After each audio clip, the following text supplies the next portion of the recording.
Good afternoon, everyone, and welcome to today's webinar, 1 year since EPA's PFAS roadmap, updates and preparation for 2023. First, I would like to thank our sponsors of today's webinar, CMBG3 Law Firm and RHP Risk Management are the sponsors. And also before we begin, I just want to go over a few housekeeping items. If you are looking for CLE for today's webinar, please make note of the 3 CLE codes that I will put into the chat box throughout this 90-minute webinar. When we complete the webinar, I will send you an email with a link where you can apply for CLE credit, and you will need those 3 codes. We will also send the materials out after the presentation, so you will have those as well. I'll send them by email. If you have any questions for the panelists, please put them into the Q&A box at the bottom of your screen, and the panelists will answer them at the end of the presentation as time permits.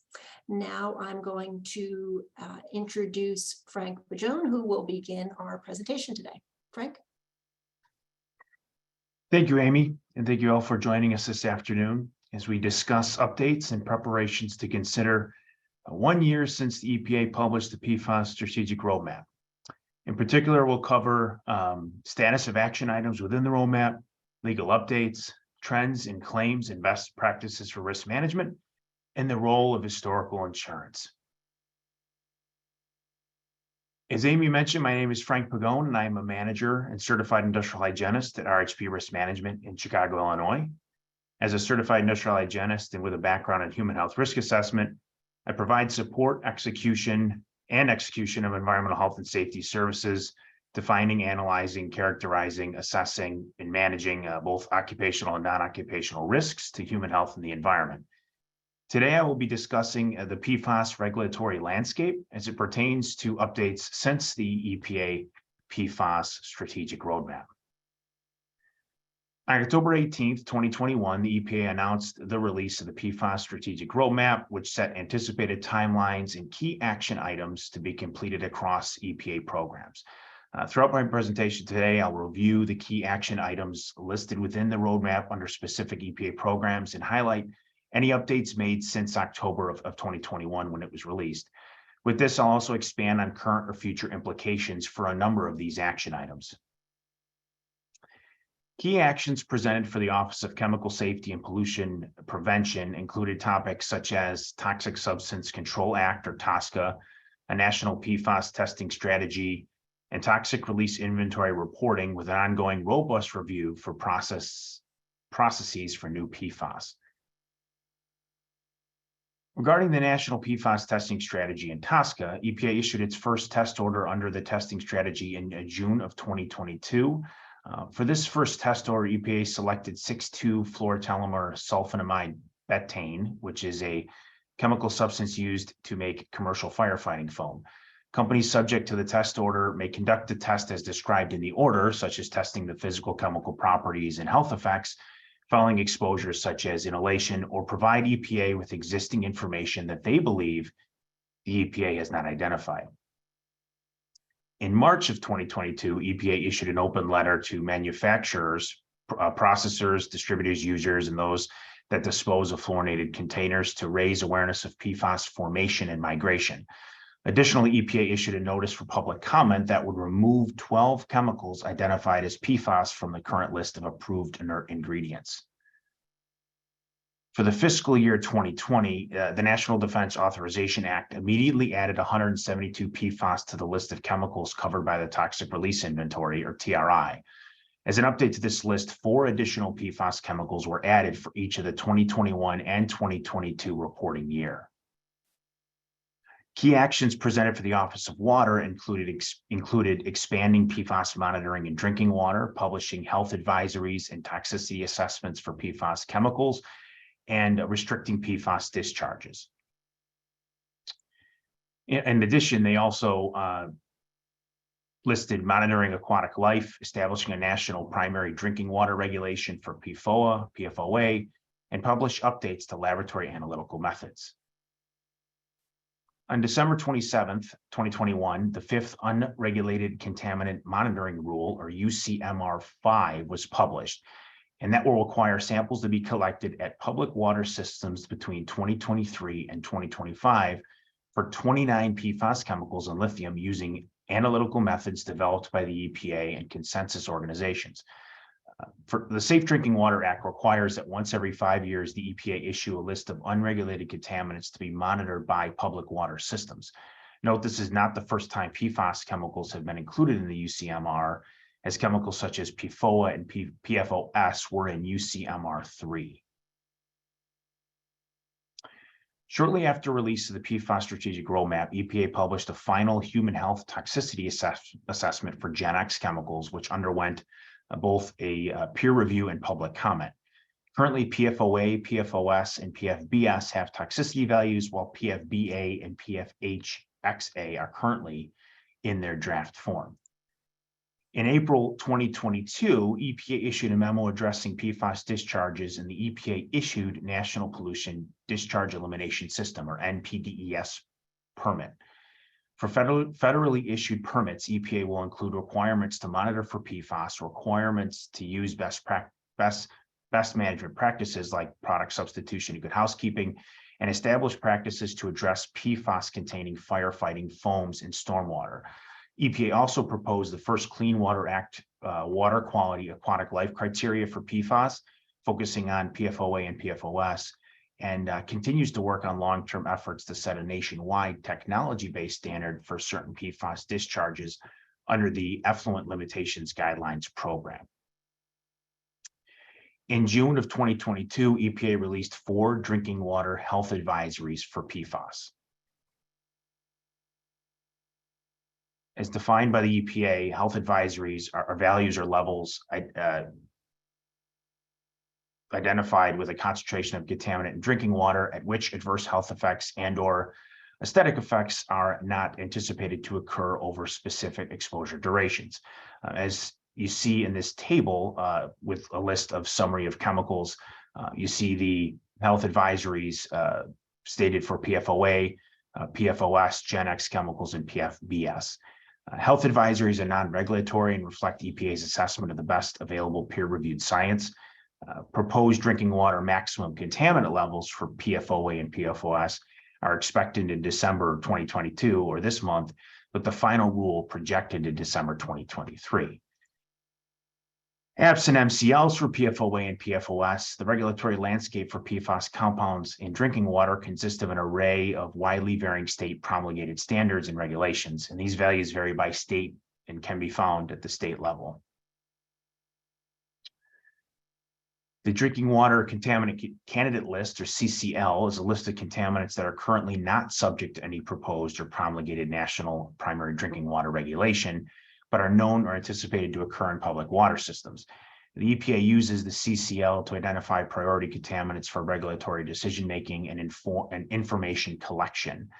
The final CCL5 list, published on November 14th, includes 3 chemical groups, including PFAS, cyanotoxins, and disinfection byproducts, as well as 66 individual chemicals and 12 microbes. The EPA's Office of Water, in partnership with the Department of Defense, published Draft Method 1633, which is a single laboratory validated method to test for 40 PFAS compounds in wastewater, surface water, groundwater, soil, biosolids, sediment, landfill leachate, and fish tissue. The Office of Water has encouraged laboratories, regulatory authorities, and other interested parties to review and use the draft method with the understanding that this is subject to revision. Key actions presented for the Office of Chemical Safety and Pollution Prevention included designation of certain PFAS chemicals as CERCLA hazardous substances and updating guidance on destroying and disposing certain PFAS and PFAS-containing materials. In October of 2021, in response to a petition by the New Mexico governor, EPA announced steps towards evaluating existing data for PFOA, PFOS, PFBS, and Gen X under RCRA, and clarification of regulations that the RCRA Corrective Action Program has the authority to require investigation and cleanup for waste that meet the statutory definition of hazardous waste.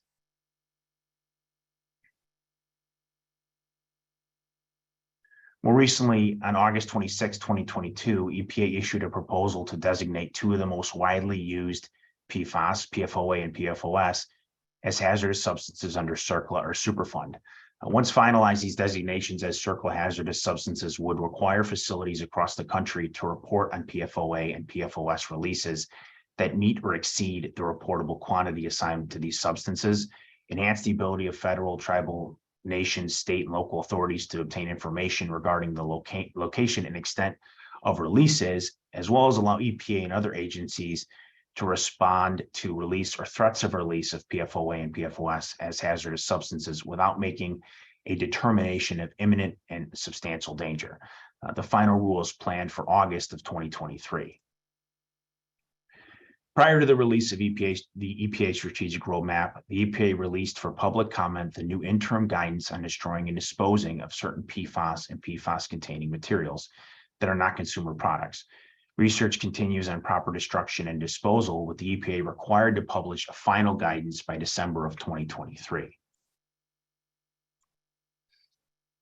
Within the EPA interim destruction and disposal guidance, liquid phase materials such as aqueous film forming foam or AFFF can be disposed through underground injection or destroyed through the thermal treatment.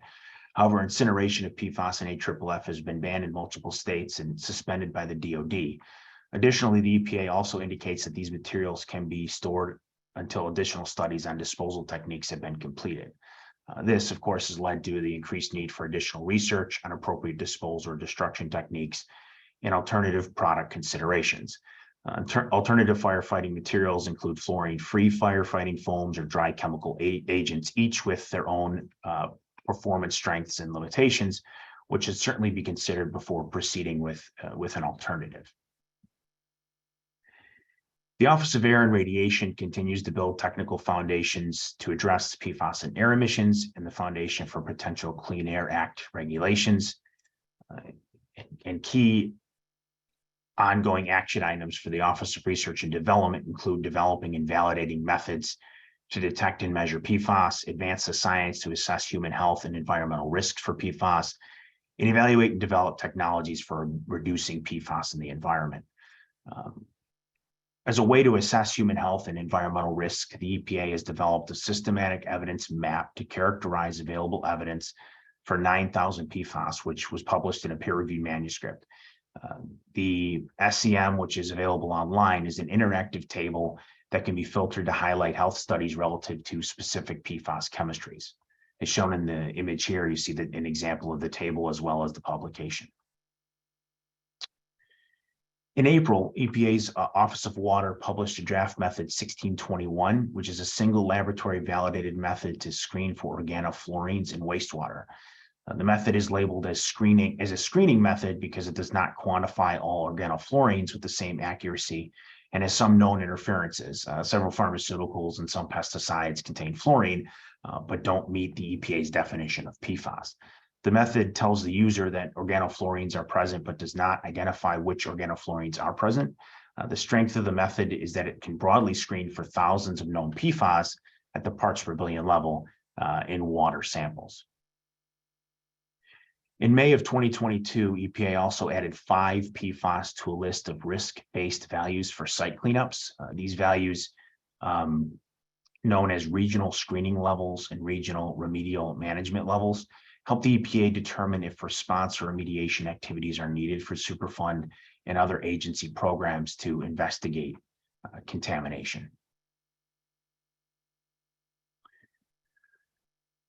Key actions and timeframe presented across programs include engaging and educating the public, identifying PFAS categories, establishing a PFAS voluntary stewardship program, which has already been established, and using enforcement tools to better identify and address PFAS releases. In January, EPA issued information request letters to 3 PFAS manufacturers, requiring that these companies provide information on their current and past PFAS production. And in November, issued an administrative order requiring a manufacturer to sample and provide treatment for PFAS contamination in drinking water near the manufacturing facility. As of November 17th, the EPA has published an annual progress report, which identifies progress under the PFAS strategic roadmap. Since the roadmap was released in 2021, the EPA has completed a number of notable actions worth repeating, including proposing to designate PFOA and PFOS as CERCLA hazardous substances, releasing drinking water health advisories, increasing data collection with UCMR5, and distributing funding to address emerging contaminants under the bipartisan infrastructure law. Upcoming, EPA is expected to propose a national drinking water standard for PFOA and PFOS, complete the CERCLA designations, restrict upstream discharges through effluent limitation guidelines, and address PFAS and biosolids, as well as provide analytical tools to the public that they can access online, interactive maps, for instance. Really, with the changing regulatory landscape, it's important to stay abreast on emerging science and developing emerging science, as well as developing federal actions related to PFAS. The regulatory landscape regarding PFAS chemicals is really rapidly evolving, as we're seeing with the strategic roadmap. And really, the evolution has numerous and wide-ranging implications that could result really in substantial fines and responsibility for mitigation. So understanding that's a lot of information, appreciate all your participation, and thank you all. I'm looking forward to any questions following our presentations. Our next speaker will be John Gardella, who will be covering legal updates and future directions. Thank you, John.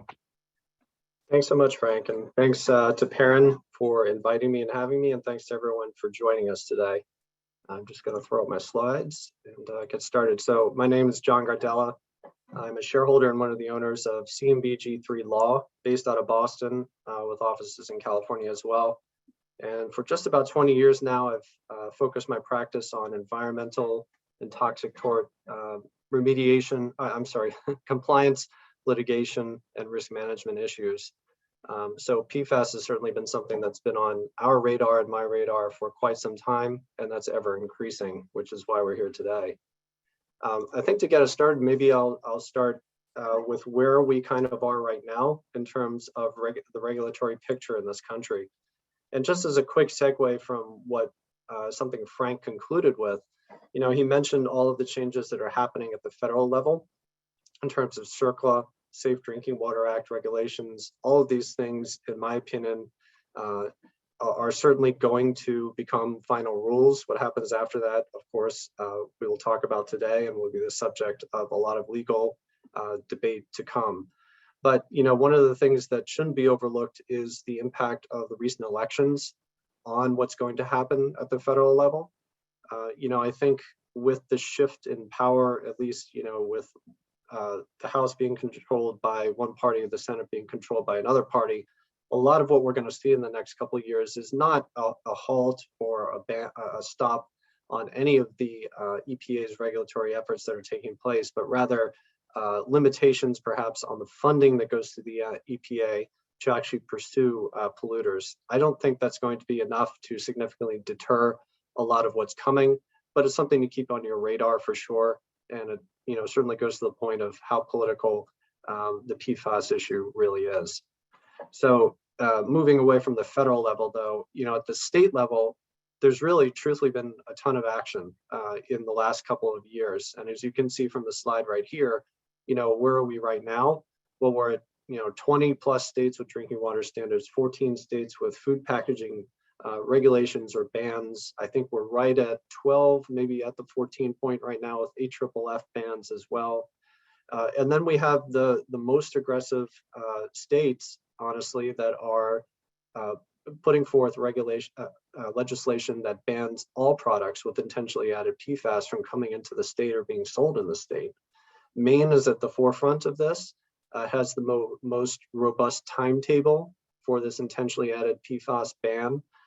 New York seems to be the next state that's going to follow suit, and I'm sure other states will as well. And then I put here just California because it's a notable economy, of course. It's the 6th largest economy in the world. And so anytime there's a ban on products containing certain chemicals, in this instance, cosmetics and textiles with PFAS in them, it certainly has economic and financial impacts on companies and your insureds that they are closely following.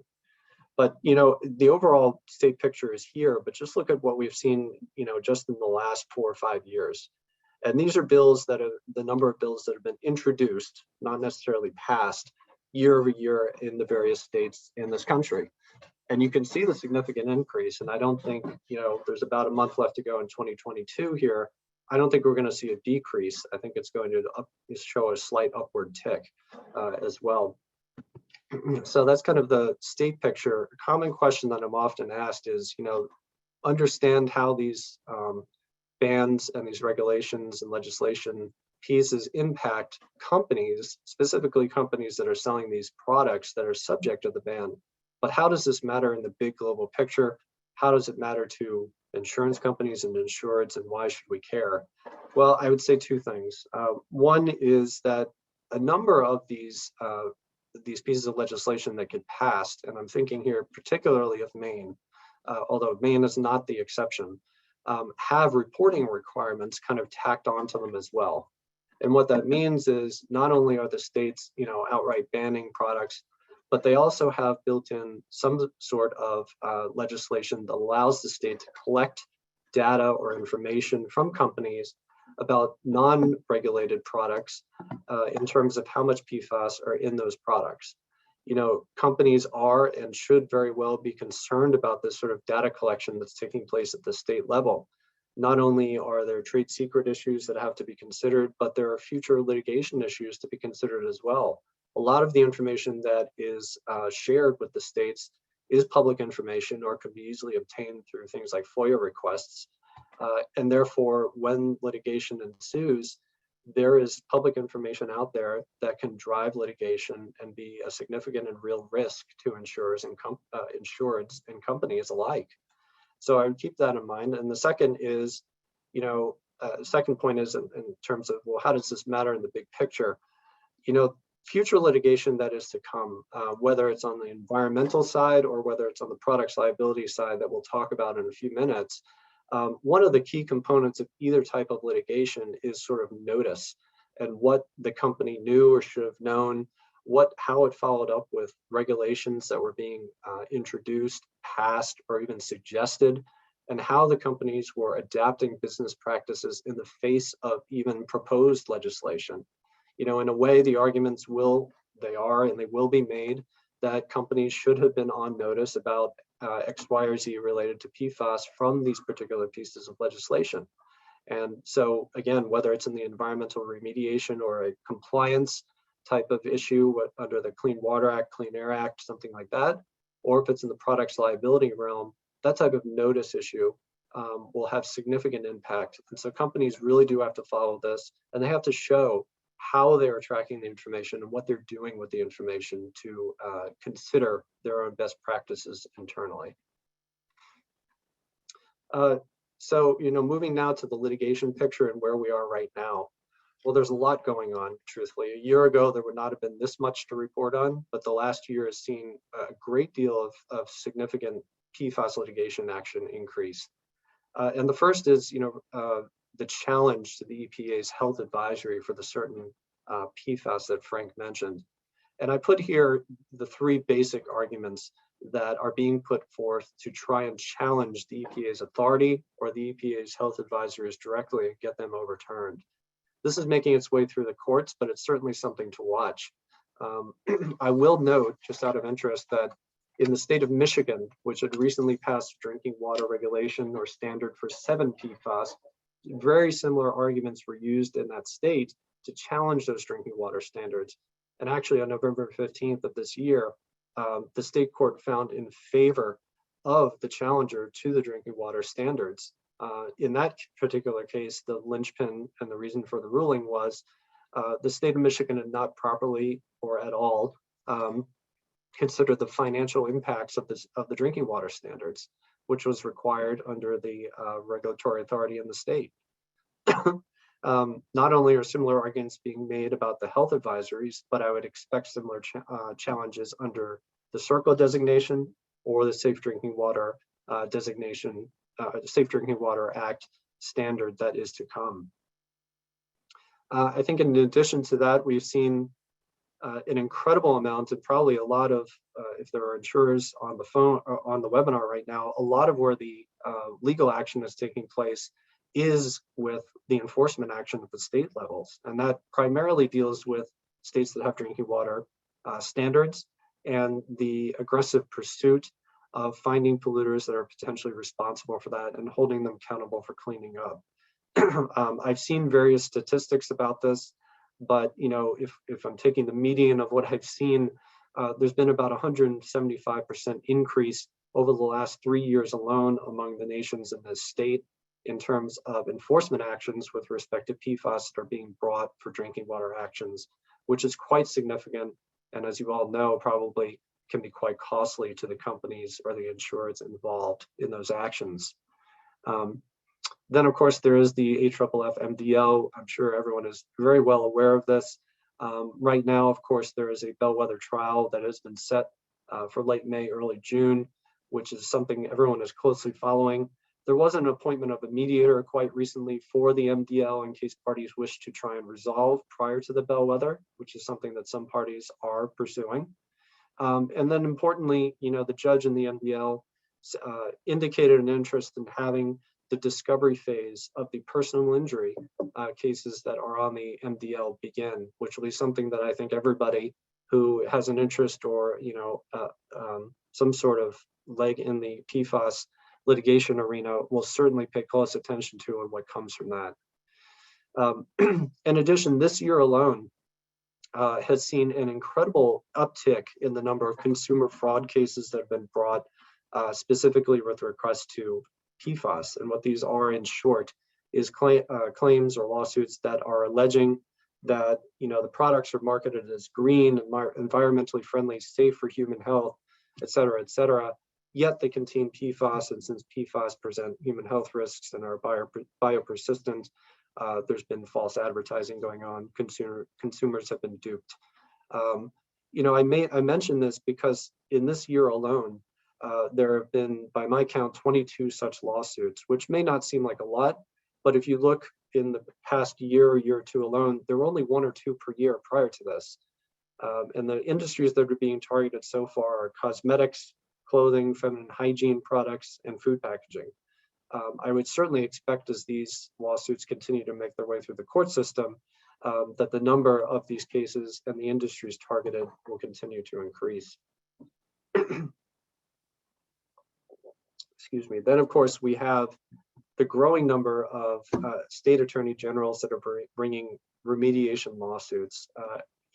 These are primarily lawsuits that are against the PFAS manufacturers or the AFFF product manufacturers, suppliers, things like that.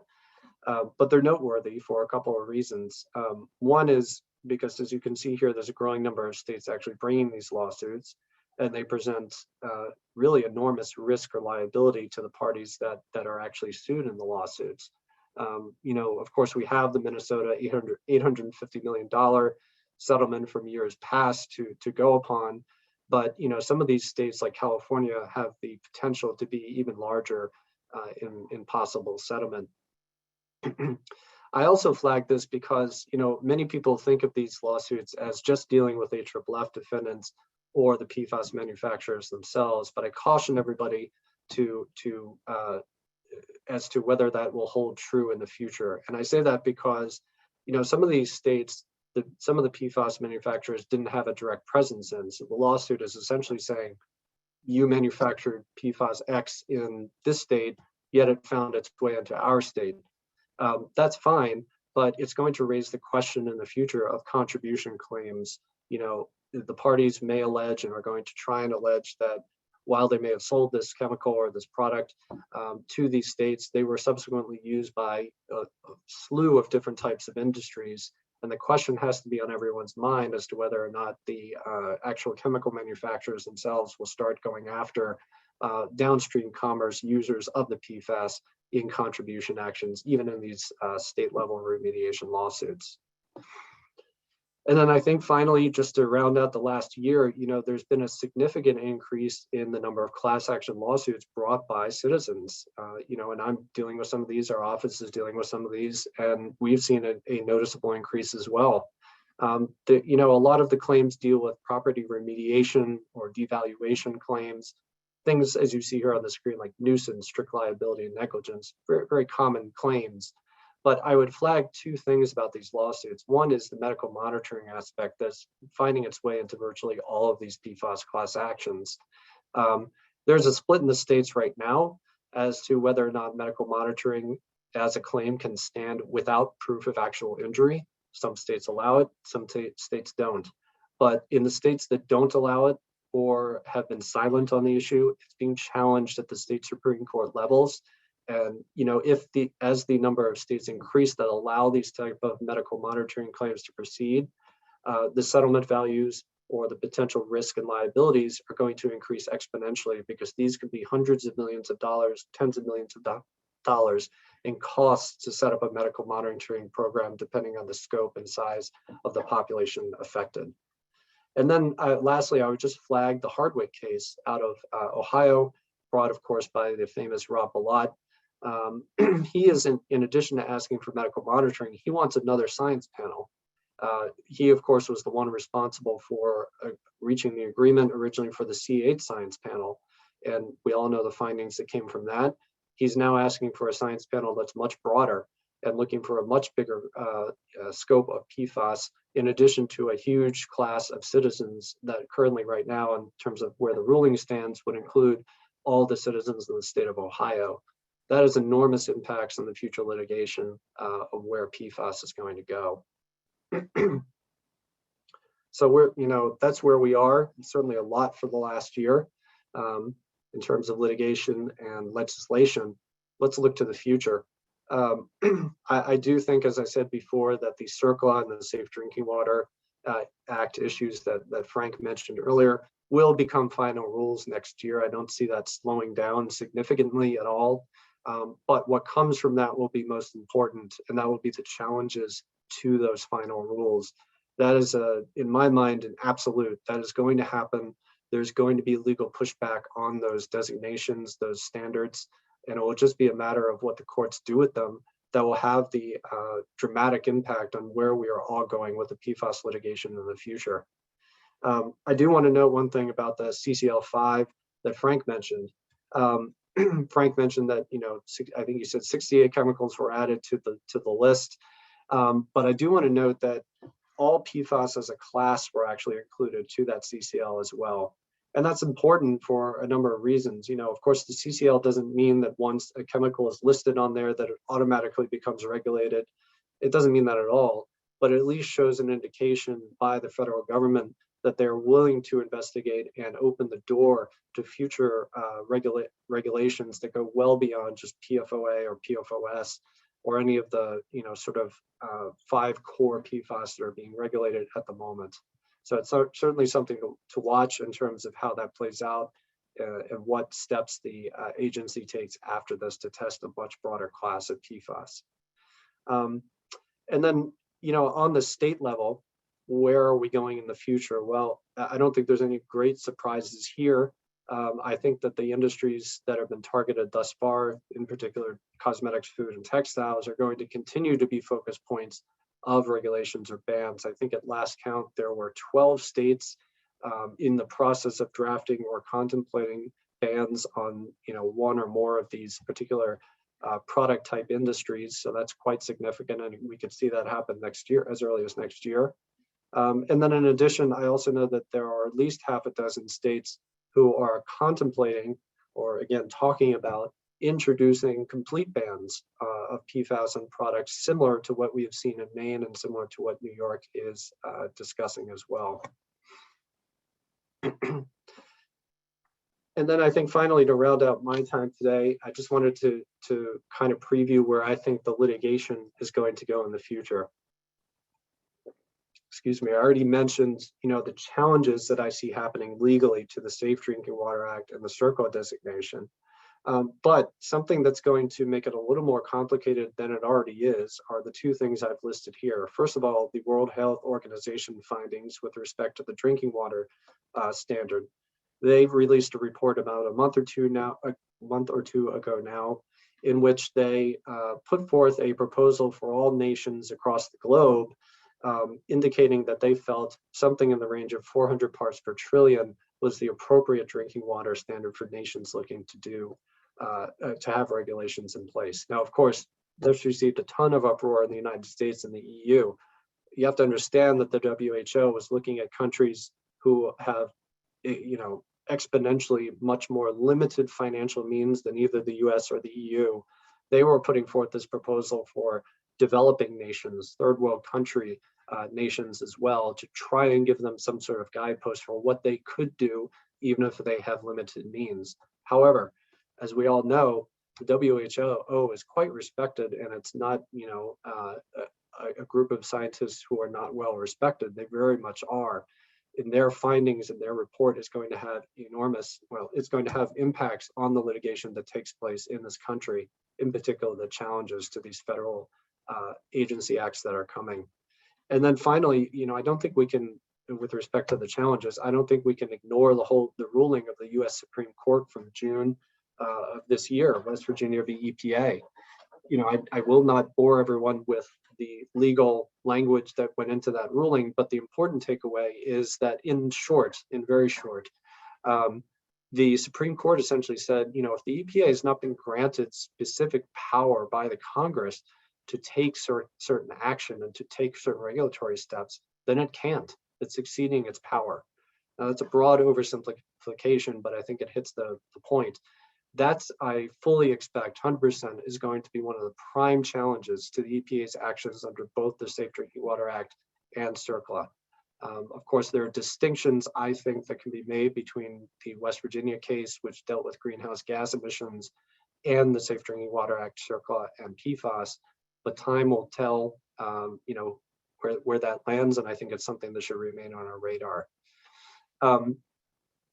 In the next 1 to 3 years, I really think the picture is going to be focused on the environmental pollution and the enforcement action issues that we've talked a little bit about today. Once those federal regulations pass and the standards are put in place, things can really take off from there. And I think that's where a lot of the risk, that's where a lot of the liability is going to lie in the short term. I think once you get towards the 3+ year picture, that environmental pollution issue is not going to die. I think that is going to continue year over year for quite a while. But I think once you get to the 3+ year time frame, that's when you start looking at the personal injury and the product's liability claims with respect to PFAS really developing and really taking off. That gives the science enough time to develop in the way that I think it needs to in order to prove dose, in order to prove causation and but-for cause in legal cases.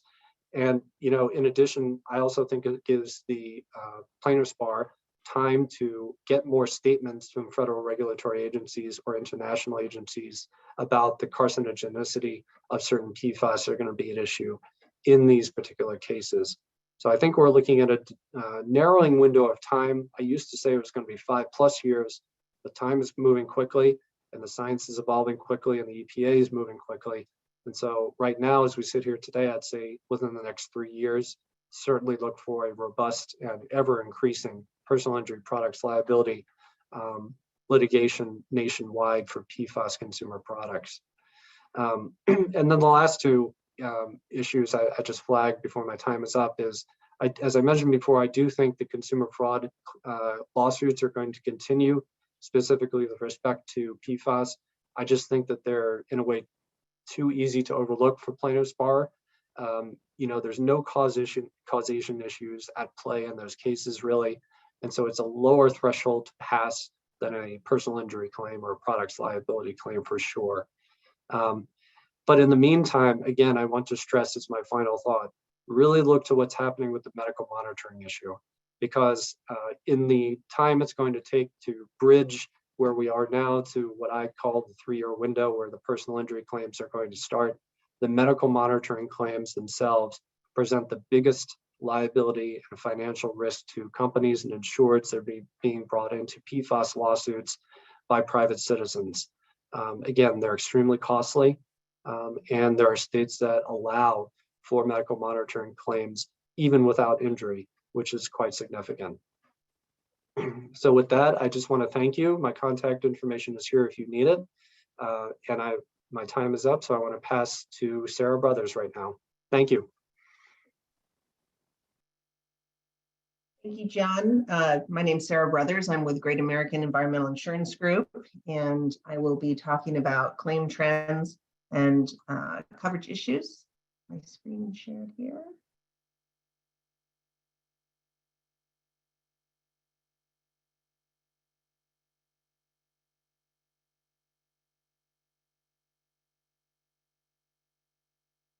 Before I start, I do need to provide a disclaimer that the views expressed are my own and should not be construed as legal advice. I will provide some descriptions of typical coverage and claim scenarios, but those shouldn't be considered to be a representation of any type of coverage position.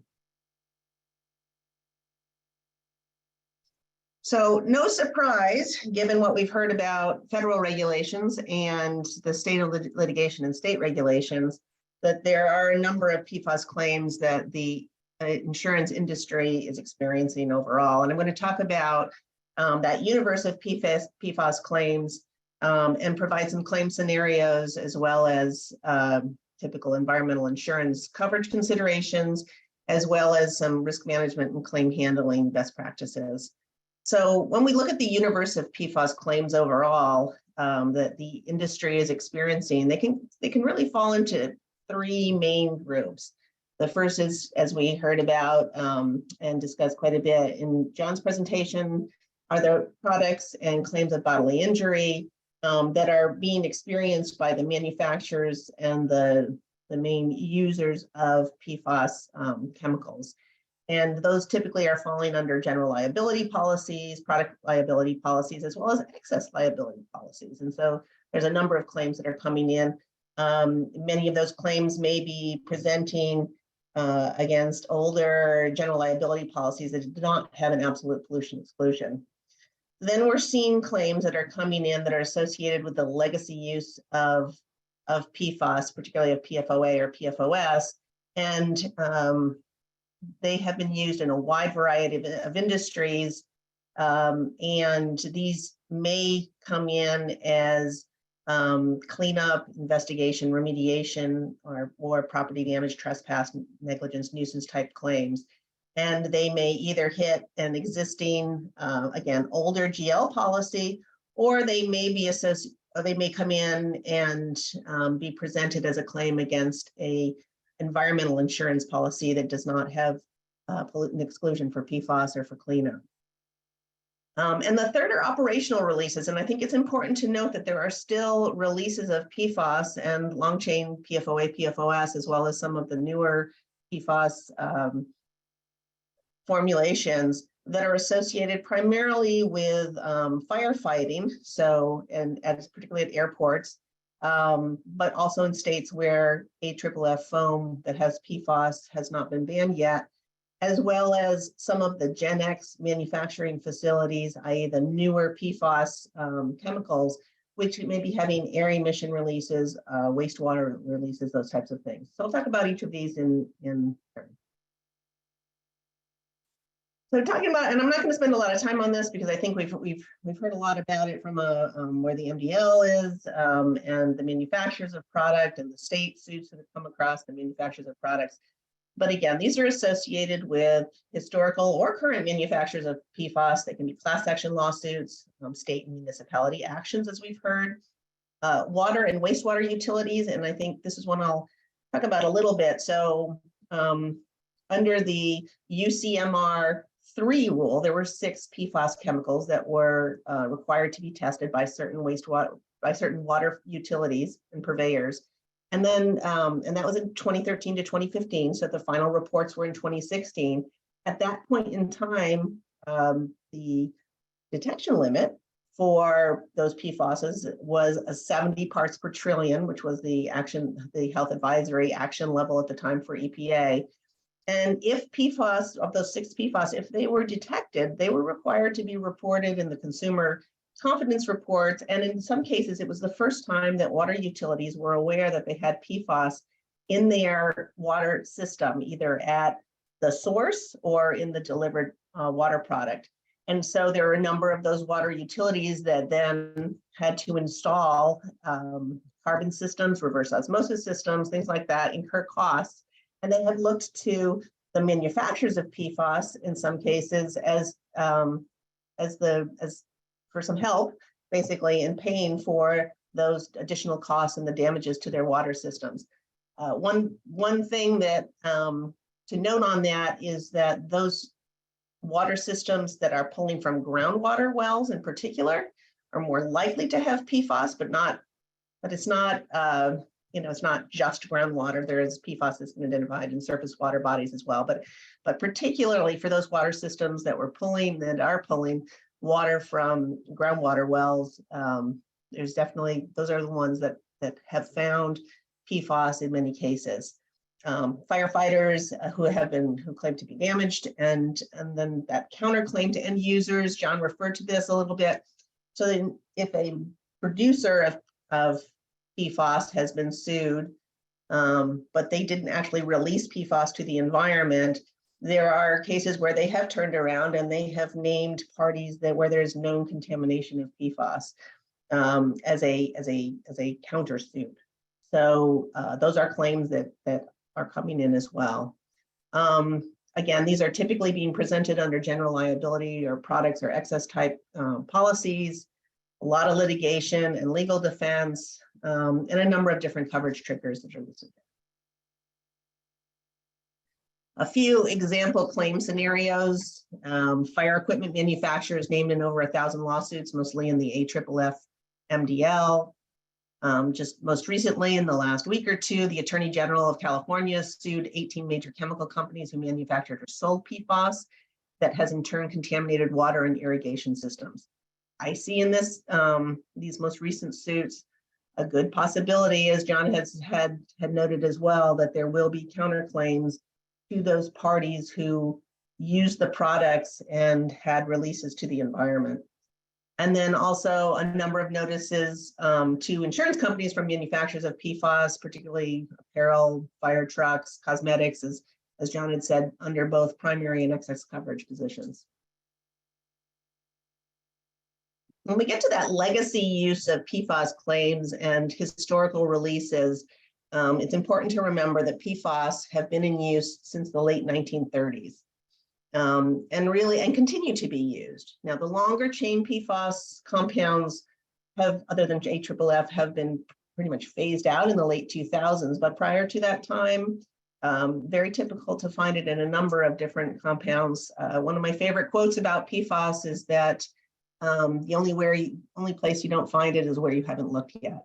And this speaks to the fact that it's been used in so many different formulations, in so many different products and industries, and has resulted in different releases. So obviously past firefighting areas, but also fire training areas. And so there's a number of DoD facilities, Department of Defense, as well as airports, where luckily there have not been many fires or crashes, thankfully. But there is a requirement that the foam is tested, that there's training performed, and that the systems are recharged on a routine basis. Now, current practice is that AFFF, which is released during a training activity, is gathered and not released to the environment. Historically, though, fire training areas were just pits in the ground, and foam was sprayed on and soaked into the ground, and so there's a lot of significant contamination associated with those fire train areas. If there's a receptor, a groundwater well, a surface water body, something like that, then there is the chance for that PFAS contaminated material to get into a drinking water system. There can also be airborne releases, and there's some well-known cases of PFAS where there have been manufacturing, particularly of chemical textile treating for either fire retardancy or waterproofing. And the primary pathway for the PFAS to get to the ground was actually through the untreated air emissions from the manufacturing process that then spread over a large area. Well-known case up in Vermont that's associated with that. Then a number of manufacturing processes, including plating, textile coating, surface coating, aerospace and semiconductor industry. Landfill disposal and the leachate that comes off of landfills has been found to be a pretty significant source of PFAS. And that is because there's a lot of consumer goods, if you think carpets and furniture and things and construction debris and things like that that may have PFAS that then get into a landfill. And particularly if it's an older landfill and there's not a leachate collection system, then that can have leached into the environment and spread from those old landfills.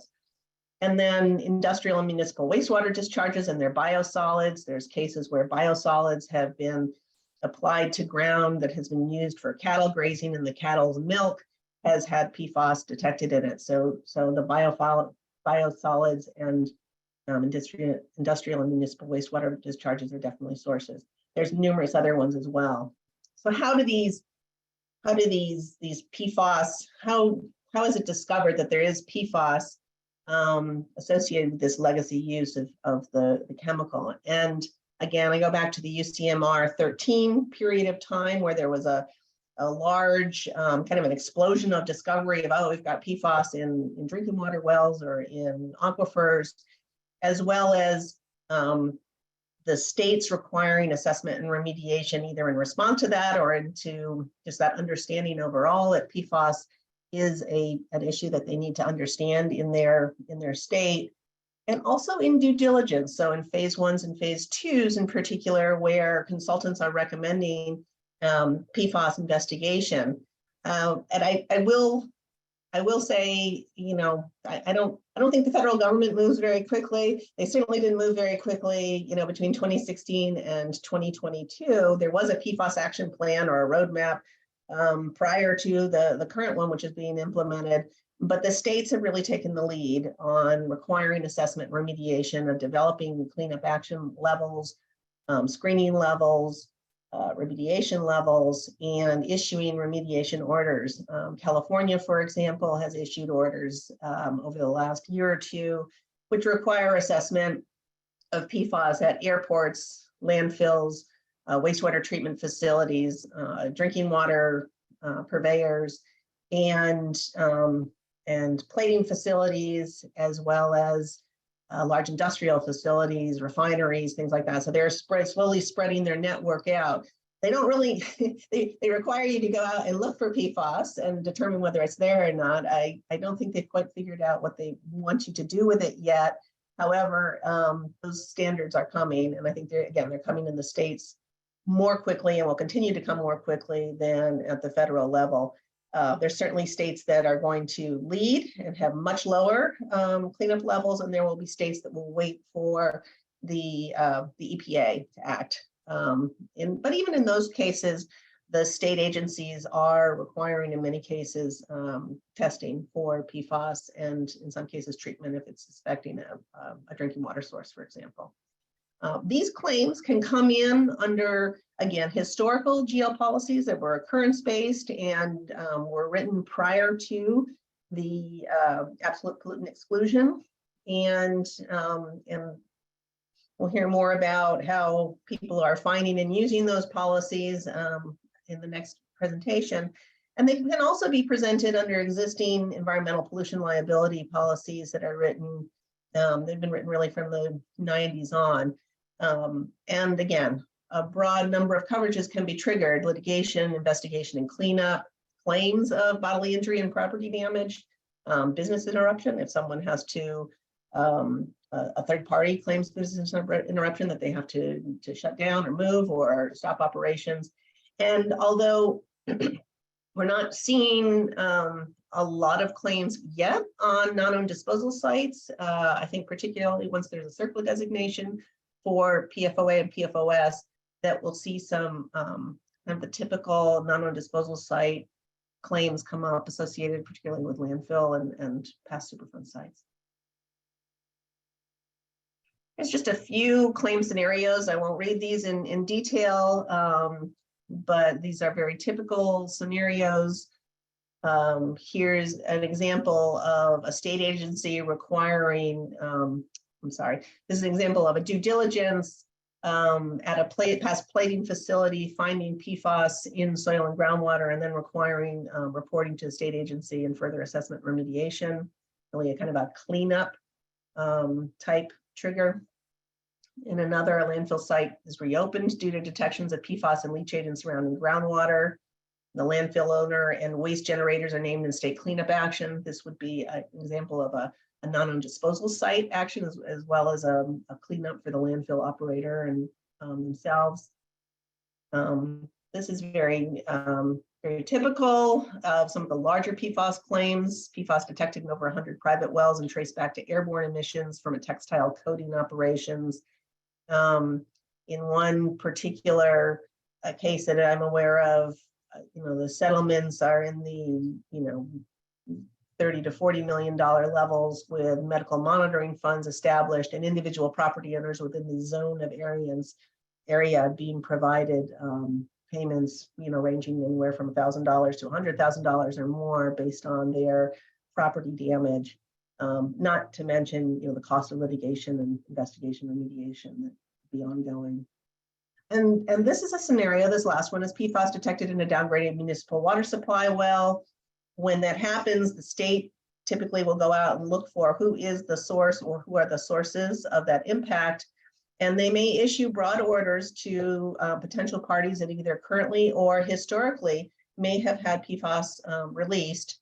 And then you're in a situation where you're trying to, in some cases, prove a negative. Again, the costs, even if you don't find anything, the cost to comply with the order, the cost to install wells, collect soil sampling, surface water sampling, sediment sampling is very costly, and those are claims that the industry is starting to see. When we talk about new condition claims, these are the claims typically that are associated with AFFF releases.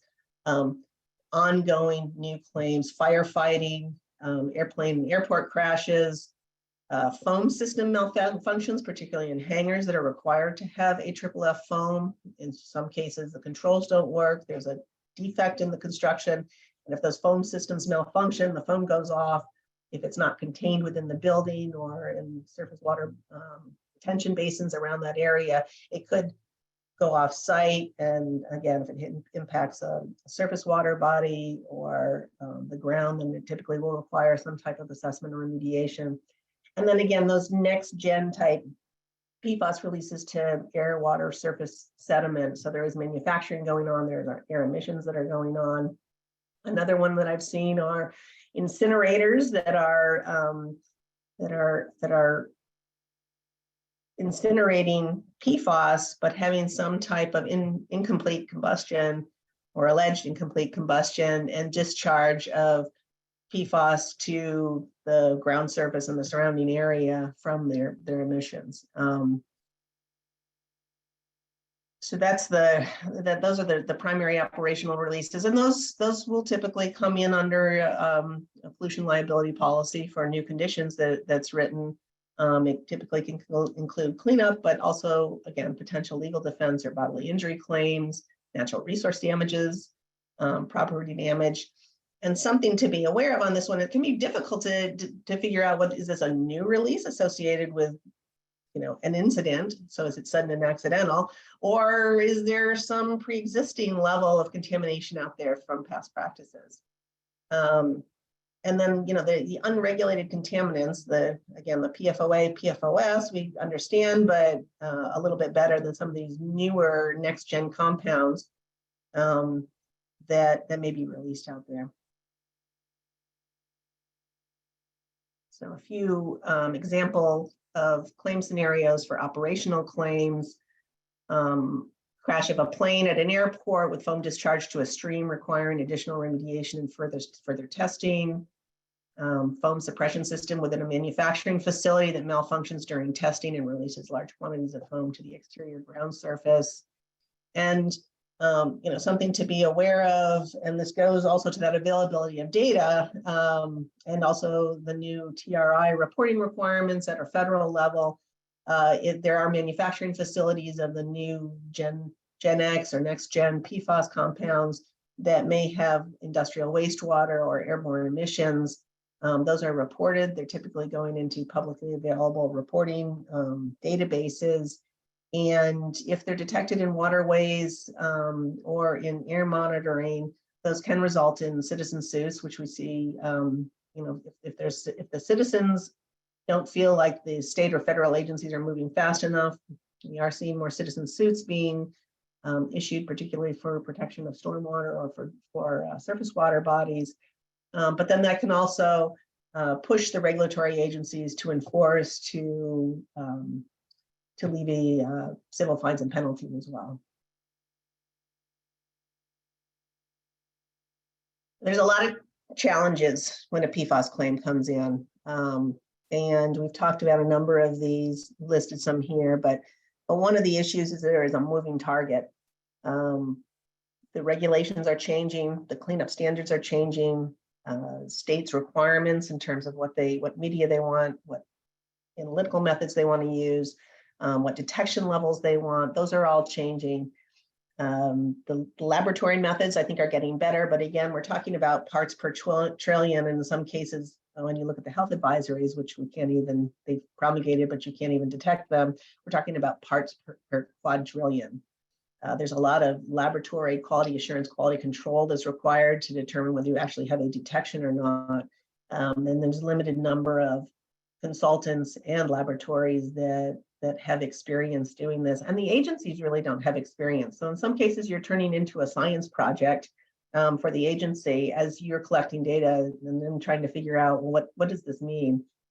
Talked about it before in terms of background concentrations. Some of the the documentation I've seen says PFAS is everywhere from the North Pole to the body tissue of polar bears, and 95% of us all have some level of PFAS in our tissue as well, and in our blood. And so there is a background concentration out there. It's not just a background concentration in terms of human receptors, but also just in terms of soil and groundwater, sediment and surface water. And so trying to determine whether there's a release above that background concentration and where that background concentration is coming from can be really difficult. Very, very broad historical use. When I first started looking at PFAS information, again, in kind of that 2015, 2016 timeframe, we talked about there being at least 3,500 PFAS compounds. Well, I think the last presentation I saw from someone on this was that there were over 12,000 PFAS compounds. So again, there's a huge number of potential formulations, and then there's also this long 1930s on historical use, and so it's not like something where you can say, oh, this is associated with this particular industry, and if that industry is there, then I might have PFAS, but otherwise I don't have it anywhere else. It really is everywhere. There's the potential for cross-contamination because a lot of clothing and Teflon line and things like that can potentially cause cross-contamination between your environmental samples and what you're using to collect those samples. And there's very limited remediation options at this point in time. So if you find PFAS in groundwater, for example, we're just starting to figure out what does it take to clean that up, and will it be successful or not? Are we really just in a situation where we have to contain and pump forever? That sort of thing. And particularly if there's impacted receptors, either wells, utilities, end users, there's a lot of potential for litigation, claims of bodily injury, claims of property damage, and legal defense can be quite high on these, even if at the end of the day we may not have to do something from a cleanup standpoint. All of that leads to PFAS claims being more expensive claims to manage and to adjust. For the insureds as well as for the carriers. So at this point, you're probably thinking, well, I mean, even if I wanted to get PFAS coverage under a pollution policy, could I? And the question, of course, is it depends. But there are carriers that are writing pollution policies, either for new conditions or new and historical conditions, that are not excluding PFAS, and typically that's the way the policies are written. There's not a broad PFAS exclusion like there is for asbestos or lead-based paint and building materials, for example. But there may be restrictions on particular classes of chemicals or for pre-existing, that type of thing. So again, we'll go into this slide in detail, but a broad number of coverages that can be provided by pollution policies. And those policies then are structured either with retroactive dates, location, either on-site or off-site or both, gradual or sudden releases, 1 to 10-year terms, up to 10-year terms, different limits on per occurrence and aggregate, and different self-insured retentions or deductibles based on the class of business and the underwriter's assessment of that. Underwriters will be asking for more information on applications. It's not unusual to find applications that will specifically ask if an insured uses or has used PFAS compounds, environmental reports, permits, risk management plans. Again, as more permits at a federal and a state level are requiring reporting of PFAS use and PFAS discharges and waste generation, that information is more available. I think that makes it a little easier for the underwriters to get their arms around whether there's a potential major PFAS issue. Certainly past property use and years of operation, big or small operations. Where a site is relative to potential receptors, either residents or surface water bodies or drinking water wells. And then, obviously loss history. What the industry is seeing, I think what the insureds are seeing is that there are more PFAS exclusions being written. Those are can be broad for all coverages. They can be broad for all PFAS, for the family of PFAS. I've seen some carriers that have included not only PFAS, the PFAS compounds, but the PFAS replacement compounds as well. So if PFAS has been phased out and there's a new AFFF formulation, for example, or something like that, there may be policies that will exclude those. And I think that's particularly occurring in the general liability and in the products liability and excess liability, where there may be PFAS exclusions that are being specifically prepared and presented in those policies. So again, summarizing those underwriting challenges, definitely looking at classes of business, historical use, the length of the term, as we talk about, shorter terms for carriers are typically easier to get their arms around because they can be pretty sure of what's going to happen in the next year.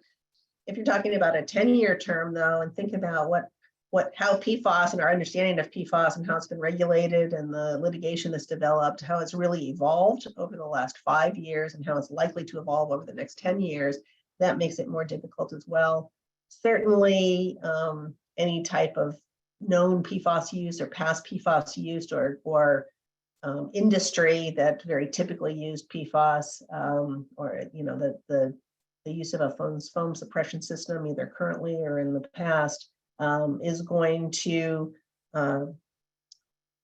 drive the underwriting in different directions, how broad or narrow the coverage may be.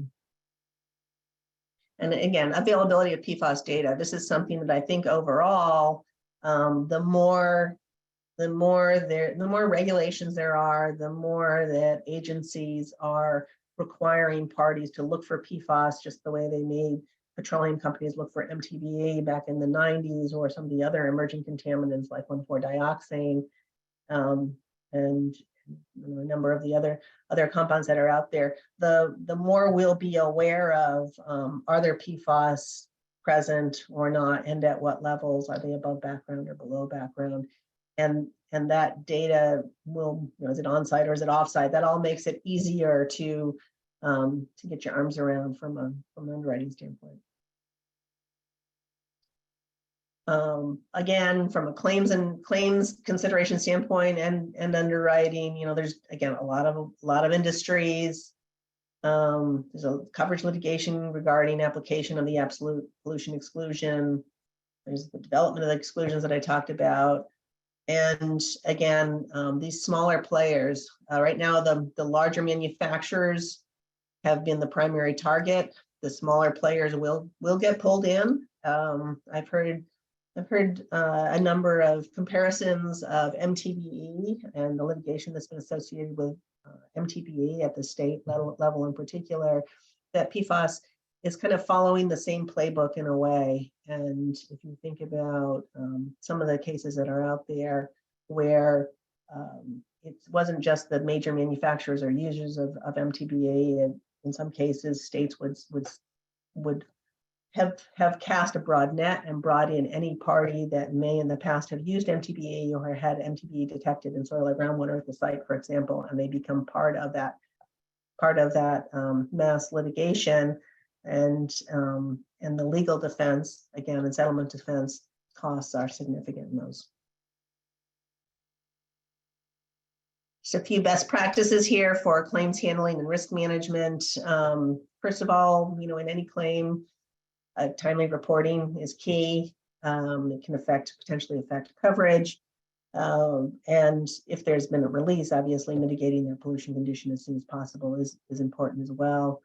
Almost all policies have a consent requirement that the insured, before they incur costs on a claim, are seeking consent. Finding qualified third parties and getting best value, understanding that for both your legal defense as well as your technical staff, if you need to do investigation or remediation, is very important. A timely investigation, we understand what happens. And, when we look at risk management, you really want to look at being a best-in-class environmental compliance program. So you want to eliminate, identify, reduce, and eliminate the PFAS compounds in your manufacturing process or in your products where possible. And this goes to avoiding those potential product liability, fraud type claims down the line, as well as the exposure to civil fines and penalties if you miss one of these many regulatory reporting requirements. Obviously, maintaining compliance, not just with respect to the PFAS regulations, but just compliance in general is a best practice. Knowing who is around you is very important. Are there drinking water wells? Are there residents? Are there communities that are considered to be disadvantaged where you may be a focus from an environmental justice standpoint? And finally, thorough property due diligence and the associated purchase and sale agreements and indemnifications that can be developed are very important and can provide some protection. Emerging chemicals like PFAS, unregulated chemicals like PFAS, non-circular chemicals like PFAS at this point have not typically been identified in ASTM phase ones, although consultants may identify that potential for an emerging compound as a business environmental risk. But I think it's important to know and to have a consultant and legal staff from an advisory standpoint that can look ahead a little bit and say, yeah, not this year, but next year it will be. So at least, from an internal standpoint, we need to evaluate, was there the potential for past PFAS? Is there the potential for future cleanup, remediation? Is there protection under a purchase and sale agreement or indemnification or pollution policy or whatever it is that can protect that party who is acquiring the property? So just looking at what's next, definitely increased discovery and regulatory reopeners. We don't consider PFAS to be an emerging chemical anymore. It's definitely emerged, and we're seeing this typical cycle, which you have litigation, and then you have regulation, and then you have discovery, and then you have remediation, and we're sort of working our way down that path. There will definitely be sites that had PFAS in the past potentially used that may have gotten a closure for chlorinated solvents or petroleum hydrocarbons or something like that. And through either due diligence or agency orders or identification of PFAS and receptor, there will be, and we're seeing regulatory reopeners already. The CERCLA Superfund process, as well as a number of state programs, have 5-year reviews or audits, and typically in those cases, they will look and see, are there new regulations, are there new state or federal regulations that warrant a relook at, or a new look at chemicals which are now regulated, which were not regulated at the time that the record of decision was published. And in that case, PFAS, like vapor intrusion and some of the other emerging chemicals that may have been identified, 1,4-dioxane, those will come out in those 5-year reviews, and also new listings for for Superfund sites and NPL proposals. As industrial wastewater systems are required to eliminate PFAS in their discharges, they are also asking their upstream industrial dischargers to sample for PFAS, and if found to eliminate that. When you find that PFAS in that industrial wastewater system, then again, that may prompt additional investigation or remediation.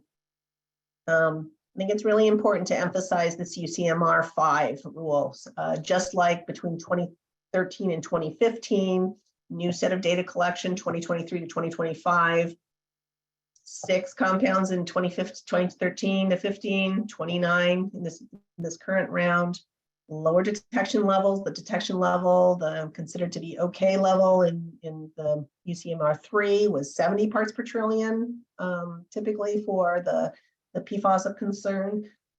Much lower detection levels now for those 29, and more water systems, more smaller water systems. If the states haven't already required those water systems to test for PFAS, they will now. If they find it, they'll have to report that in their water quality reports to their users.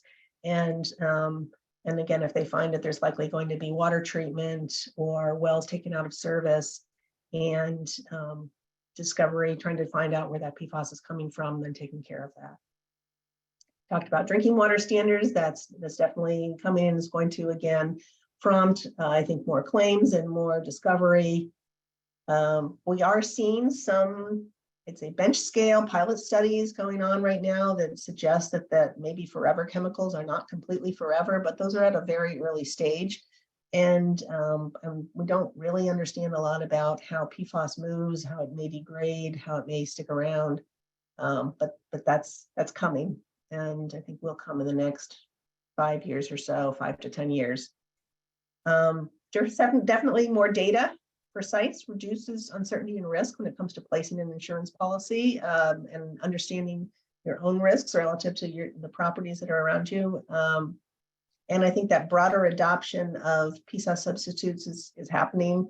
States are phasing out AFFF, Department of Defense, and is trying to find an acceptable AFFF compound for firefighting. And I think you'll also see a broader adoption overall, just of PFAS exclusions and policies similar to what you may see in mold and asbestos at this point in time.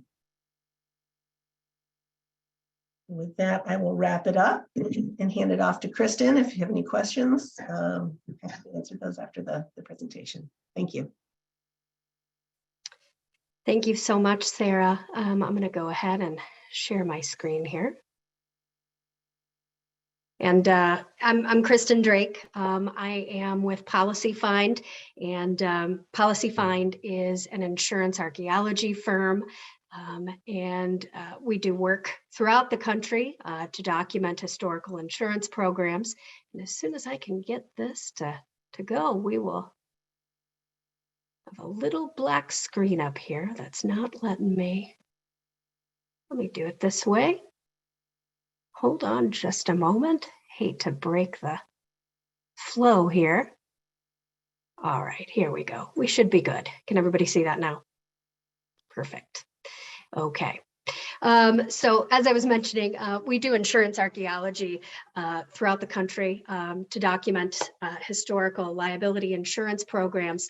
And I'm here to talk about how insurance archaeology will play a certain role as it pertains to the investigation, cleanup, and remediation of PFAS. And I can just tell you that as an insurance archaeology practitioner, I've been watching the swift evolution of both federal and state regulations regarding these ubiquitous contaminants with keen interest, as have many of our former and prospective clients, whether those are dry cleaners, those with real estate interests, manufacturers, municipalities, and that list goes on and on. They're rightfully so concerned about having to address these new contamination issues at sites that they thought had already been properly addressed. So let's dive right in and talk about insurance archaeology. I won't read from all of the slides, just this one, I promise, so bear with me.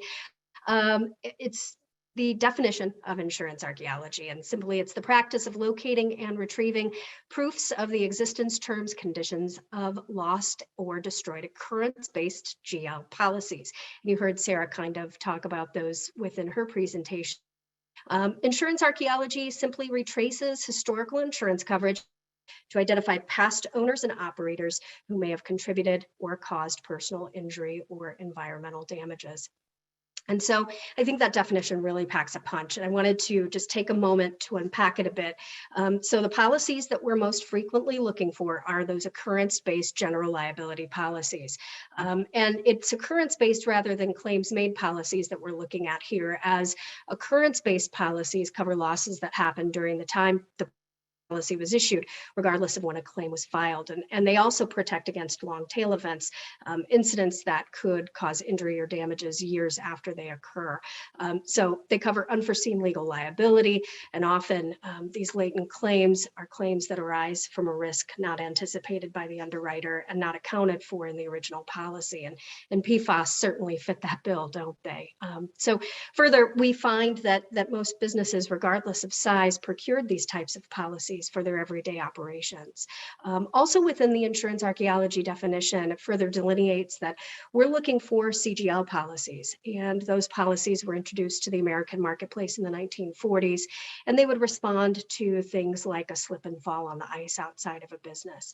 And so to expand just a little bit, that we're only talking about general liability coverage is a bit of a misnomer, as our work isn't exclusive to just this one type of coverage. It can also extend to workers' comp, excess liability, and many more. And I think Sara alluded to those as well. And by and large, the type of insurance that we're searching for really doesn't change the process. The second bullet point here talks about paying for investigation, cleanup, and legal defense. And drilling a bit deeper here, as practitioners, we're really interested in the policy periods in which the occurrence-based CGL policies were issued, and we're interested in the time frame in which the alleged contamination may have occurred. So to clarify that just a bit further, we're specifically here talking about incidents that could have contributed to PFAS contamination within soil or groundwater. And finally, and this is a big one, we would be remiss not to mention the importance of language contained within potentially applicable policies. And specifically, we need to know if there are exclusions that will bar coverage for PFAS remediation. And it's also important to note that CGL policies that were issued prior to 85 or 86 don't contain those absolute pollution exclusions. And so that notwithstanding, though, in some states, in order to find applicable coverage, you need to locate CGL policies that were issued in the early 70s because of the way that those courts have ruled on the meaning of sudden and accidental language within policies. In other states like Indiana, applicable policies can respond that may have been issued after 85 or 86. Generally, there can be applicable coverage for PFAS contamination in most states, but there are key differences in each state regarding these long tail claims. And that's what makes having a working knowledge of environmental case law on a state-by-state basis critical, especially as insurance archaeologists kind of work to develop a strategic path forward to cost recovery for our clients. And, you know, as we discuss state-by-state case law, I think it's a natural segue to mention that we're not attorneys, we don't give legal advice. And that's important because insurance archaeology and cost recovery is most successful when our efforts are paired with those of a legal practitioner, and more specifically, coverage counsel. So as we move forward here, I would say the number one question that I'm asked is, how do you do it, right? Our prospective clients will often say, you know, how do you find these decades old policies? When I've searched, I can't find them. We don't have a shred of paperwork. And it's fascinating work, to be sure, and I love to talk about it. However, while interesting, how we do it is certainly not the most important facet of any investigation. The most important, in my opinion, is for us to answer the key question, can our clients use the insurance that we'll locate? And that harkens back a bit to the previous slide, and we'll touch on this a bit more in a few minutes. But for now, talking about the components of insurance archaeology. Our foundation was poured in the long tail environmental claims arena. And in any investigation, and this is no different than for PFAS, is that we take a linear approach when developing a successful insurance archaeology to cost recovery strategy with our clients. And in that vein, our work starts most frequently with reconstructing corporate histories to understand the complexities of mergers and acquisitions throughout time, which can be knotted balls of yarn in their own right. We also conduct PRP searches as requested or required to identify other owners or operators that may have had historical interest in an impacted site. And when we get down to the business of working to locate evidence of coverage, the work can be really nuanced. And by no two investigations are the same. However, there are those common threads that we can speak about here. Specifically, oftentimes our clients have little to no paperwork, and this component of our work is further complicated, trying to obtain even anecdotal information, sometimes dating back 7 or 8 decades. As I'm sure you can imagine, this can be quite the undertaking. The good news is that these occurrence-based general liability policies had the potential to respond to so many different types of claims historically. And so this enables us to employ a certain methodology, steps and courses to recreate historical insurance programs. And CGL policies can be hiding in so many places even today. And we know those rocks to look under, right? Because it's what we do day in and day out. So finding evidence of historical liability insurance is our expertise. And this makes me think to mention that we're reviewing old business records with a different lens too, right? We're looking not only for evidence of insurance, but we're also working to develop leads to that insurance. And without going too far down that rabbit hole, suffice it to say that ultimately insurance archaeologists work to document historical insurance programs for their clients. Whether we find a policy or some secondary evidence of insurance, we're finding documents that are required to prove coverage.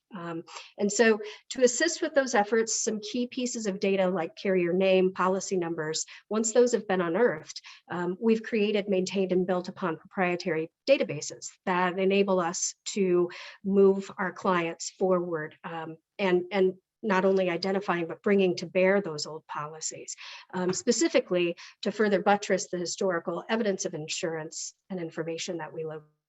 We can use those specimen policies as guideposts of sorts to provide a window into standard forms and their terms and conditions, language, even those policies that were issued decades ago. Additionally, you'll see here that insurance evidence, once known, is compiled and placed within coverage charts or schedules of insurance, which is just an easily digestible view of historical insurance programs. And because it's common for policyholders to come to us with only portions of their insurance known, in those cases, we will perform an audit of historical liability portfolios to identify gaps in coverage as well. So to further break this down, how we do it, and I'm not going to spend too much time on this point, just in the interest of time as well. An insurance policy is a contract. We see terms and conditions. We see modifications that occur with language, court rulings, and the like. Ultimately, we know that what we're applying are contract principles to environmental liability with PFAS. And since contract law isn't federally determined, the weight is placed on state courts in the way each of those interpret policy language. And so moving ahead here to our next slide, it's one of my favorite things. It is a numbered slide. It's a numbered list. It always puts me in mind kind of a trivia game show or something, but 5 facts about CGL policies. I think I'm running a bit short on time, so for the sake of getting to other things we haven't talked about, we'll go ahead and go to the next slide. And so what we talk about when we're talking about the value of these policies and what they're worth, let's get a little bit more specific with this slide. These old CGL policies are incredibly valuable. They can be worth millions of dollars, and that relates to PFAS matters as well. But sometimes I think it can be just as important important to understand what you're not being shown in a graph like this. And what I'm talking about specifically is that these old policies oftentimes won't cover the cost of insurance archaeology. But beyond that, it's important to note defense costs. We're looking at legal fees, and site investigation and remediation are typically covered. Coverage counsel typically is not covered, but defense against legal claims and building a legal case are. Moving on here, how do you prove the policies were lost or destroyed? And a couple of points that Sara made in her portion of the presentation was kind of about timely reporting and being proactive, and you'd be hard pressed to find an insurance archaeologist that would disagree with that sentiment. It's interesting because insurance archaeology as a practice is focused on the past, all the while understanding that time is of the essence once a demand or claim or lawsuit has been filed or received. So as a first step, I always ask that and suggest that our clients become their organization's own historian, so that they understand the structure of the company during the time period of interest, even if that company is no longer in business. For example, were there mergers or acquisitions that might have impacted the way in which your business was insured? Who were the key personnel or stakeholders at the time? You'll also want to know what was happening with the business or company during this time period. And what I mean by that is, were there lawsuits or incidents that would have necessitated an insurance claim or insurance involvement in some way? Any information really is valuable information if it's in the right time period and it's associated with the insured. And so when we talk about evidence of insurance, understand that you don't need to find a full policy. And that's where an insurance archaeologist's expertise can really lighten the load. And what I mean is, we're interpreting this old data, and further, there might be one old invoice, one ledger entry contained within a stack of records whose next stop might be the shredder. But that one piece of paper can change everything. It can mean the difference between having to foot the bill on your own for the complexities associated with cleanup and remediation of PFAS contamination and having those bills covered. I can't stress enough, you are not necessarily searching for those huge binders that you see issued contemporarily, right? So it can just be one piece of paper. I've included this slide here because I hear it so frequently, and the short answer here is unfortunately no. It is altogether possible and probable that your former broker doesn't have your old policies. And it's a myth that your broker or agent or even the carrier, the insurance carrier itself, they're not responsible for maintaining your old insurance policies. It's just not the case. Oftentimes, agents or brokers will have sold their agency or merged into another agency, and those old records have been destroyed. Perhaps they followed a 7-year document retention guideline for their business. Every day gets further and further from 1985, 1986. And these viable policies are nearly 40 years old now. And because there's no black box, there's no database, no vault, it can be extraordinarily difficult to reconstruct your historical liability insurance program. And the burden of proving the existence of the contract is the responsibility, again, of the policyholder. And so moving forward here to some practical considerations. And so now it might make a bit more sense why sometimes I describe this work as searching for a needle in a stack of needles, right? It can be painstaking, and as it relates to the ubiquitous nature of PFAS, it's not a bad idea to do this insurance work before and research proactively before you receive a demand. And if you're asked to do cleanup, wouldn't you rather have identified your insurance program prior? And we want to avoid late notice, right? So as soon as you're aware that you might be facing a demand or a lawsuit, you're going to want to let your insurance carrier know. So let's say you have your insurance, PFAS have been detected, you've been named a responsible party by the EPA or a state regulatory agency. What are some practical, considerations to keep in mind? Well, one is to understand that, the viability of the carrier information that you've located. Are they still viable? We're talking sometimes about locating evidence dating back to the 50s and 60s. And so we can work with you on that as well. And as I mentioned earlier, when we develop our strategies with clients as it pertains to this process, it's a different process to cost recovery. Differs for everyone. So, we'll need to understand your site specific details to know if old insurance policies can be accessed. We've talked a lot about coverage counsel here too, and the need to have a trusted legal practitioner who understands insurance in your state. And that really takes us to my last slide here, our takeaways. With PFAS as a major concern for all the reasons that we've seen and heard today from Frank, John, and Sara, and through this portion of the presentation about insurance archaeology as well, as the waves of PFAS litigation continue to roll, we really expect to continue to review historical liability insurance programs, to work to identify gaps in coverage, to recover evidence of insurance, to respond to demands for PFAS cleanup. And we expect to see old sites reopened and litigated. Given these expectations, I wanted to share with you these takeaways. And kind of in summary of my part of this presentation, as you read through these, if the answer to the fifth question is no, or I don't know, perhaps it's time to consider insurance archaeology even proactively. So just to kind of wrap up here, can't underscore enough the importance of historical commercial general liability insurance being located and tendered to pay for PFAS investigation and cleanup and legal defense, because those who used or interacted with PFAS during their business operations can face a variety of exposures. That does it for my portion of the presentation. And I think we're running a little bit behind schedule, but I think we're going to do a little bit of Q&A now. Is that right, Amy? Yep. If you can't stay on for the Q&A portion of the presentation, I want to remind you that I will be sending out the materials. I will be emailing you the materials as well as a link for you to apply for your CLE if you need CLE. So I'll be sending that out after the presentation today. If you can stay on, we do have a couple of questions that came in. So I will ask them of the panelists. And this first one is for, or the first few are for Frank, actually.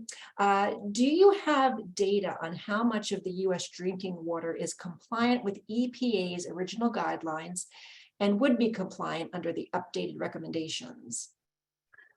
So that's a good question. I don't have particular data myself. I suspect that there's studies out there that have made this comparison. I do know the EPA has a national PFAS data set where they incorporate all of the data that they have in their database. And then, of course, at the state level, there's likely state databases or state direct evaluations or studies or white papers that have been published that may have this information and then can be compared to those different guidelines.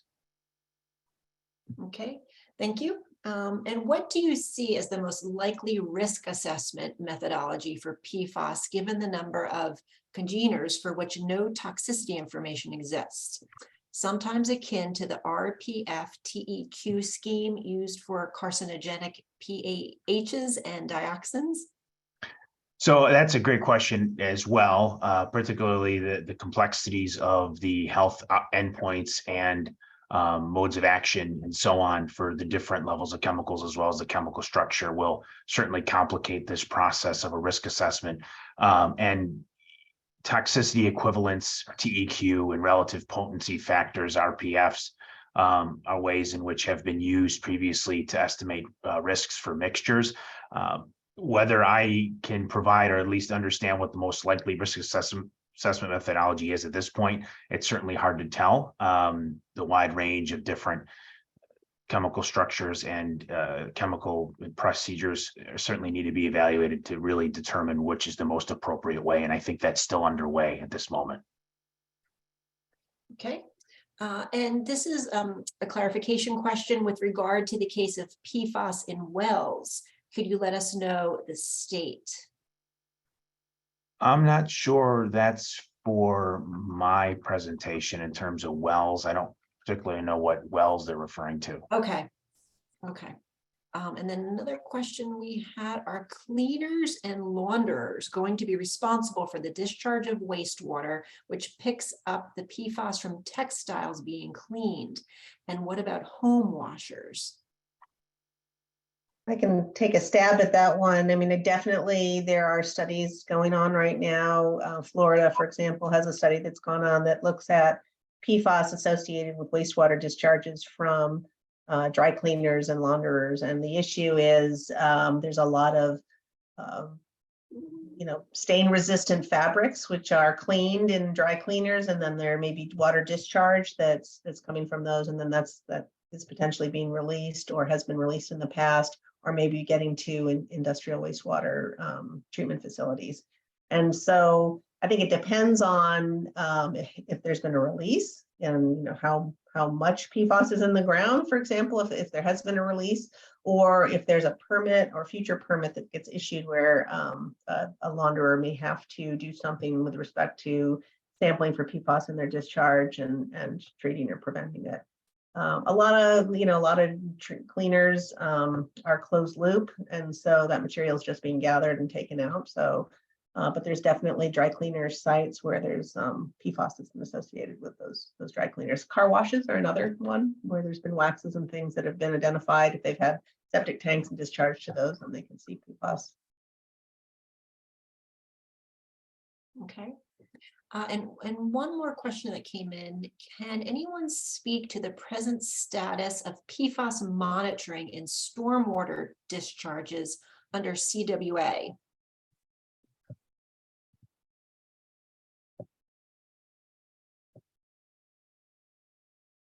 I would say it's coming. Yeah, if I was just going to say, if it's not here yet, I'd say it's coming. So. Yeah, and I think there are several states in which it is here. I know that Massachusetts is one of them, in fact, where I am. So there are a select few states that are monitoring that right now. But beyond that, I'd agree with Sarah. It's certainly something the EPA is looking at on a federal level, and will come to many more states as we keep going. I think something else just popped in.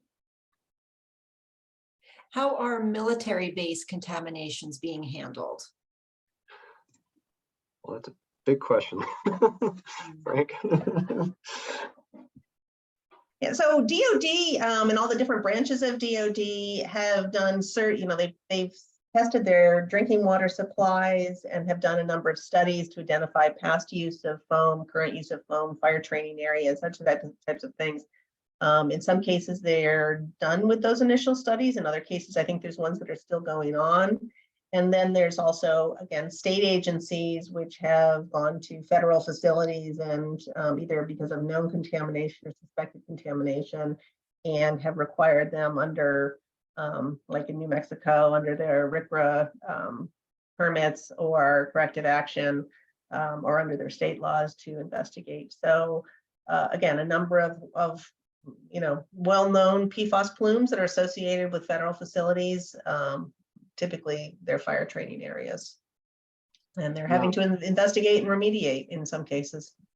And on the legal front, I guess to add to that, I would just say there have been lawsuits for sure that, not targeted towards the federal government or the military per se, but, citizens in the area of these bases are, of course, being impacted by their drinking water being contaminated with PFAS. There have been lawsuits by those citizens against the chemical manufacturers or the AFFF manufacturers with respect to that. And just, a lawsuit that just made its way to the federal court actually the day before Thanksgiving. It was the North Carolina Attorney General lawsuit against PFAS manufacturers and AFFF foam manufacturers that actually specifically calls out two Marine Corps bases in North Carolina as the pollution sites in question. So there's certainly litigation surrounding these as well. Okay, and just one more question. Is there an authority on the development of the science as to causation?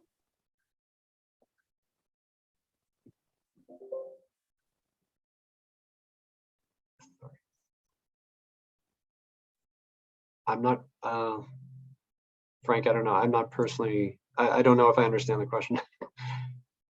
Right. I think the term causation there, in terms of the development of the science as to causation is a quite general term. In general, I can at least speak on behalf of what the EPA has been doing with regard to their background and science evaluations. And they're certainly looking at the different PFAS configurations to understand the science on a short scale, like the ones we know of, PFOS, PFOA, and then large scale. With regards to the causation, I'm not entirely sure what they're referring to in terms of a specific authority on that realm. Okay, well, oh, did you have something to add, John? Sorry. I was just going to say, maybe look to what the Science Advisory Board or the SAB did, although they weren't particularly investigating causation, they were looking at carcinogenicity. So that may be a reference point for you in their findings there. Okay. Well, thank you again to all of our speakers today, and actually, and also to CMBG3 and RHP Risk Management who have sponsored today's webinar.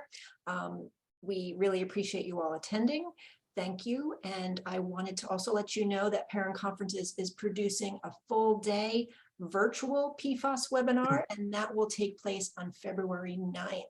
So save the date for that. We'll be getting more information on our website about that within the next couple of days, and we'll be sending more information about that as well. So that's February 9th for our PFAS litigation virtual conference.